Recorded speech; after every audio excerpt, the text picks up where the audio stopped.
But Mohanlal fans അപ്പൊ March 27 രാവിലെ 6 മണിക്ക് വനിതാ തിയേറ്ററിൽ വെച്ച് കാണാം.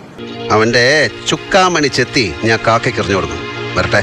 അങ്ങനെ ലാലേട്ടൻ എമ്പുരാൻ കണ്ടു. ഓ, ഈ അപരാധിച്ച കഥ നിർത്തിയിട്ട് പോയ കാര്യം എന്താന്ന് വെച്ചാ പറ.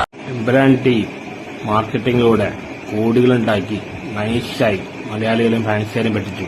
തമ്പ്രാജേട്ടാ അവന്റെ മുഖത്തോട്ട് കയറിയിരിക്കേ, എനിക്ക് അവന്റെ മോന്ത കണ്ടിട്ട് ഇറങ്ങി പൊടപ്പില്ല. എമ്പുരാൻ സാമ്പത്തികമായിട്ട് സക്സസ്ഫുൾ ആയിരിക്കും, പക്ഷെ ആളുകൾക്ക് പടം ഇഷ്ടപ്പെടുന്നു അറിയില്ല. എന്തെന്നും അത് ഈ പറയുന്നല്ലോ. ഞാനൊരു കാര്യം പറഞ്ഞേക്കാം, ഇയാൾ ഇതിനകത്ത് കിടന്ന് ഇനി എന്തെങ്കിലും മിണ്ടിയാ ഞാൻ ഇയാളുടെ വായിക്കാത്ത എന്തെങ്കിലും കുത്തിക്കയറ്റും. പക്ഷെ റീ റിലീസ് ബിസിനസ്സും ഫസ്റ്റ് 3 ദിവസം മഡന്മാരെ ഫാൻസുകാരെ പറ്റിച്ചും പടം ഫിനാൻഷ്യലി വിജയിക്കും. 16 അടിയന്തരം ഞാനിന്ന് ചളവാക്കാതെ പോളെ. ഇത് വെറും വേസ്റ്റ്. ഷാജി അങ്ങനല്ലല്ലോ പറഞ്ഞത്.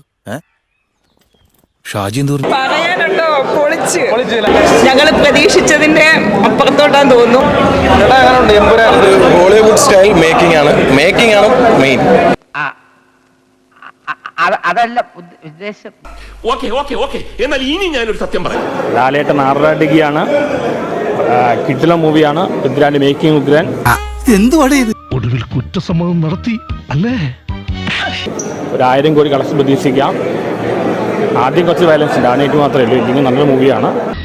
ഒരു കയ്യബദ്ധം നാറ്റുകരുത്. ഇനി തോന്നിയാസം പറഞ്ഞു നടന്നാലുണ്ടല്ലോ അടിച്ച് നിന്റെ 32 പല്ലും കാണുന്ന കൊന്ന് കാലിൽ താഴ്ത്തും.